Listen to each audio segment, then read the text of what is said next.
Hello, and welcome to episode 119 of Rivers Arcade Review. My name is Ed. This channel is dedicated to the coin-operated video games of yesteryear.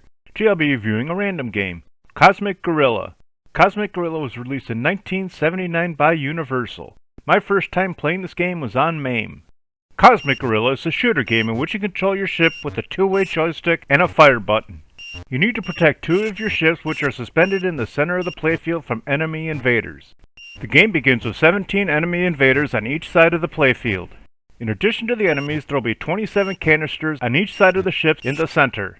These canisters will form a protective barrier for your ships. You are able to shoot between these canisters, although you can't shoot them. If your shot hits one of the canisters or one of your ships, the shot will explode without damaging anything. These invaders, canisters, and spare ships will be multiple colors based on which row they are positioned.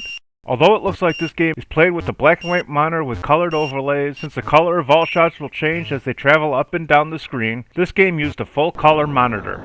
Near the bottom of the playfield, there will be two triangular shaped barriers with the letter G on them. These barriers will protect your ship from enemy shots. You are able to shoot through these barriers to create a throughway for your shots to hit the enemies. When you lose a life or finish a level, the barriers will regenerate. One by one, the enemy invaders will slowly leave their ranks and move towards the center of the playfield. You cannot shoot these invaders while they are in their home position. If the enemies reach the center area, they will grab one of the canisters that is surrounding your ships and try to take it to their home area.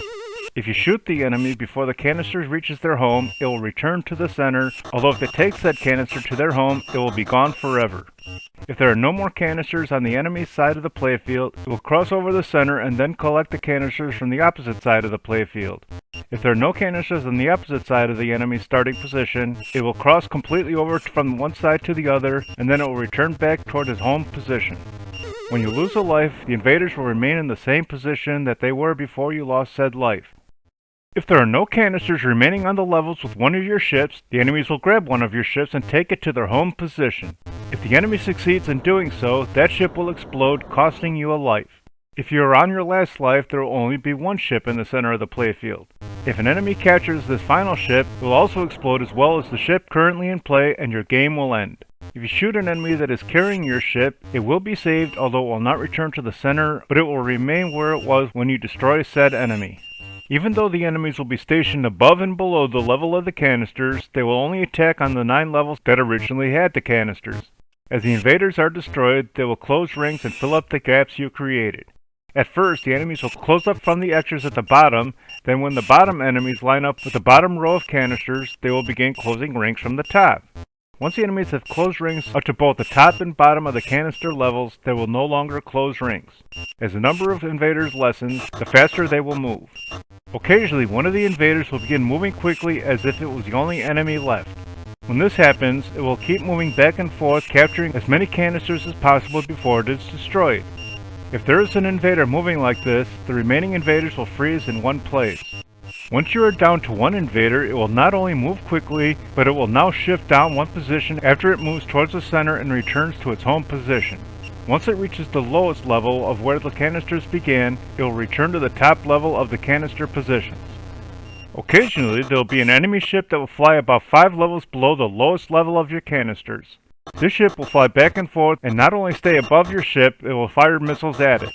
You can shoot this ship for extra points. In addition to the ship below your canisters, there will occasionally be a ship that will fly across the top of the playfield. Unlike the lower ship, this will only fly in one direction and will not fire shots at your ship. Just like the lower ship, you can shoot this one for extra points. As the levels continue, the invaders, canisters, and your spare ships will move down one position. In addition to this change, the invaders will begin getting narrower, making it harder to hit them. Once you clear the 10th level, the color palette of the game will change.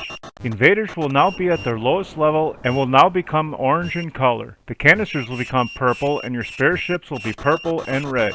Just like before, the invaders will continue to increase in speed and narrow themselves, making it harder to hit them.